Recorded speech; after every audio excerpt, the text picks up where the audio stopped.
राधे राधे बच्चों, मैं हूं अंशिका राय और आज हम देखने वाले हैं क्लास 12 के लघु उत्तरीय प्रश्न जो आपके एग्जाम में जरूर पूछे जाएंगे।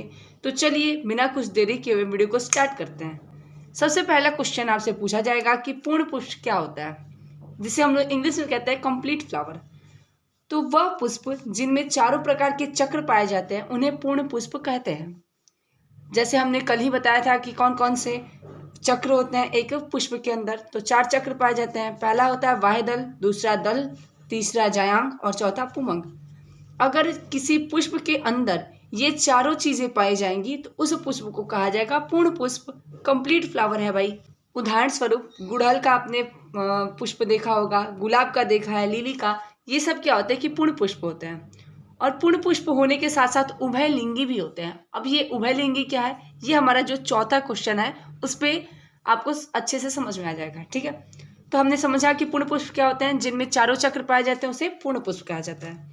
और पूर्ण पुष्प क्या हुआ, ठीक उसका विपरीत, जिनमें एक या एक से अधिक चक्र अनुपस्थित होते हैं उन्हें अपूर्ण पुष्प कहते हैं। या तो वायदल पुंज ना हो या दल पुंज ना हो या चारों चीजें नहीं पाई जाए तो ऐसे पुष्प को कहा जाता है अपूर्ण पुष्प। बस इसमें उपस्थित होंगी, जिनमें चारों चक्र उपस्थित होंगे उन्हें पूर्ण पुष्प कहते हैं, और जिनमें चारों चक्र उपस्थित नहीं होते हैं या उनमें से कोई एक भी अनुपस्थित होता है तो उसको हम लोग कहते हैं अपूर्ण पुष्प। उदाहरण बस याद रखिएगा, मक्का, खीरा, पपीता के पुष्प, इनमें से कोई एक या दो आप याद रख सकते हैं। पपीता हुआ, आप जानते हैं कि पपीता तभी लगता है जब 2 पौधे होते हैं, क्योंकि दोनों में अलग अलग जननांग पाया जाता है। ठीक है, तो इससे ही पता चल गया कि एक जननांग नहीं पाया जाएगा किसी पौधे में, तो इसीलिए वो क्या होगा, अपूर्ण पुष्प होगा। अब बात करते हैं पुष्प के प्रकार। हमारा जो तीसरा क्वेश्चन है वो है कि पुष्प के प्रकार बताइए।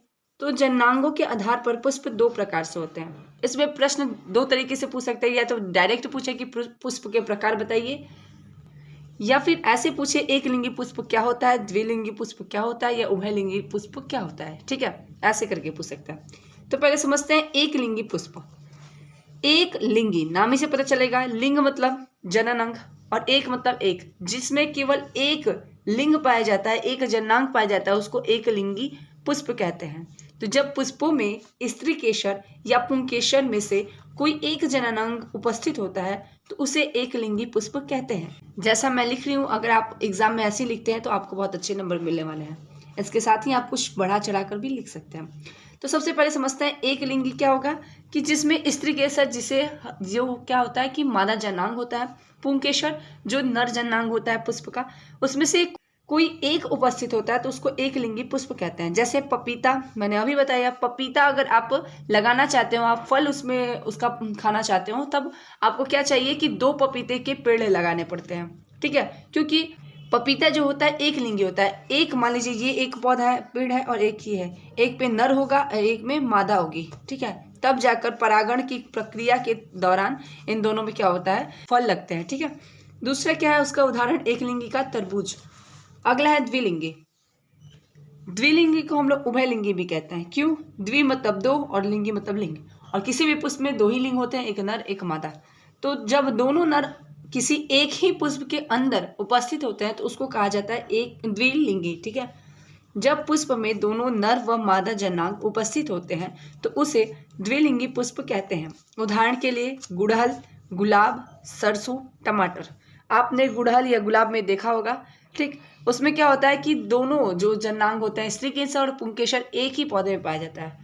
आई होप ये वीडियो आपके लिए हेल्पफुल हुई होगी। ये लघु उत्तरीय का बहुत ही अच्छा सीरीज था। आई होप ये वीडियो आपके लिए हेल्पफुल हुआ होगा। तो प्लीज़ वीडियो को लाइक कीजिएगा, सब्सक्राइब कीजिएगा और कमेंट करना बिल्कुल मत भूलिएगा। Thank you.